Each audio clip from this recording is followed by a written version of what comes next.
वालेकुम my YouTube family. उम्मीद है आप सब ठीक होंगे।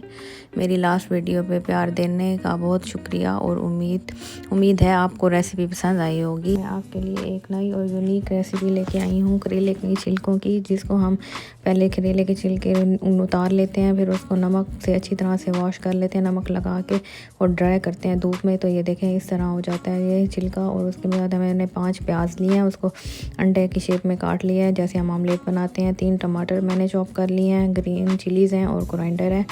उसके बाद मैंने 1 कप ऑयल लिया है फ्राई पैन में और उसमें मैं ये डाल दूंगी करेले के छिलके जो मैंने ड्राई किए हुए हैं। आप भी ड्राई कर सकते हैं धूप में, वहाँ तो बहुत गर्मी होती है पाकिस्तान में, तो आप अच्छे से ड्राई कर सकते हैं। ये हमारी हेल्थ के लिए भी बहुत अच्छे होते हैं, आप ज़रूर ट्राई कीजिएगा। थोड़ा सा कड़वा होता है लेकिन वो कड़वा बहुत अच्छा लगता है। लंच टाइम में आप ये सब्ज़ी बनाएं और इस्तेमाल करें तो आपको बहुत अच्छी लगेगी और आप मुझे दुआएं देंगे इंशाल्लाह। ये देखने मैंने इसको अच्छी तरह से भूना है। भून के जब ये अच्छी तरह से ब्राउन हो जाएगी तो इतनी हद तक आपने भूनना है कि ये अच्छी तरह से ब्राउन हो जाए और हद तक इसकी कड़वाहट भी ख़त्म हो जाए। अब जो मैंने प्याज काट के रखे थे वो मैं इसमें ऐड कर दूँगी प्याज़ों को के साथ। अब इसको थोड़ी देर हम भूनेंगे। जब इसको थोड़ी देर इसको भून लेंगे, प्याज अपने जो पानी होता है प्याज का थोड़ा बहुत वो छोड़ दे पानी प्याज, और फिर उसके बाद हमने जो बाकी चीज़ें काट के रखी हुई हैं वो ऐड करेंगे। और आप ज़रूर इसको ट्राई कीजिएगा और मुझे कमेंट सेक्शन में भी बताया करें। मेरी वीडियो को अंत तक देखा करें ताकि मुझे मोटिवेशन मिल सके और मैं आपके लिए अच्छी सी रेसिपीज़ लाया करूं। और अब मैं इसमें टमाटर ऐड कर लूँगी। मैंने 2 मीडियम साइज़ के टमाटर लिए थे और उसको चॉप कर लिया था।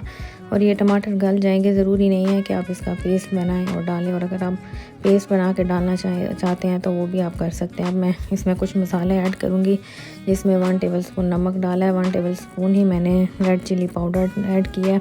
और उसके बाद ये मेरी दरदरी पिसी हुई धनिया है वो डाली है, और पिसा हुआ ज़ीरा मैंने ऐड किया 1 चम्मच।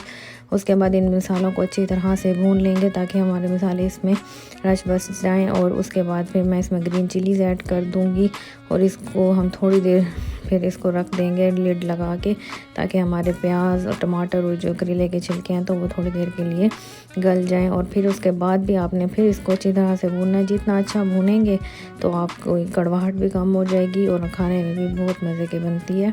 तो लंच टाइम में जब आपके पास कुछ ना हो तो आप इसको ड्राई करके सेव भी कर सकते हैं, 1 महीने के लिए भी सेव कर सकते हैं। अब ये देखिए मैं लीड लगा दूंगी और इसको थोड़ी देर के लिए मैं रख दूंगी। उसके बाद मैं ये दोबारा लीड हटाया है तो आप देख सकते हैं कि मेरी सारी सब्जियां गल चुकी हैं। और अब मैं इसमें हाफ़ लेमन निचोड़ूंगी। ये लेमन मैं इसलिए निचोड़ रही हूँ कि हमारी जो बड़ी सही कसर होती है कड़वाहट की, कुछ लोग कड़वी चीज़ें नहीं लेते तो उसकी वजह से आप ये लेमन भी यूज़ करें तो आप बहुत हद तक ये कड़वाहट ख़त्म हो जाएगी। और आप इसे तंदूर की रोटी के साथ या घर की चपाती के साथ खाएं, या फिर आप अगर पराठे के साथ खाना चाहते हैं तो भी ये बहुत मज़े की लगती है। तो आप ज़रूर ट्राई किया करें और मुझे ज़रूर मोटिवेट किया करें ताकि मैं आपके लिए अच्छी से अच्छी वीडियो लाऊं। मैं अपनी तरफ से मेहनत कर रही हूं और बाकी इंशाल्लाह अल्लाह की तरफ से और आप लोगों की दुआओं से और मोटिवेशन से मैं आगे बढ़ सकूंगी इंशाल्लाह। और आप ये देखें अब मैं इसमें ग्रीन चिलीज़ डाल दूंगी जो मैंने कट करके रखी थी, और कोरिएंडर के हरे धनिया के बगैर तो हांडी बिल्कुल नामुकम्मल होती है और आप इसे ज़रूर इस्तेमाल करें। इसकी तासीर भी ठंडी होती है तो ज़रूर इस्तेमाल किया करें इसको।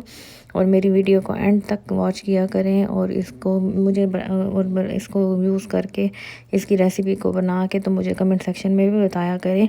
मेरी वीडियो को लाइक करें, सब्सक्राइब करें और शेयर भी किया करें। Till then take care and अल्लाह हाफिज़।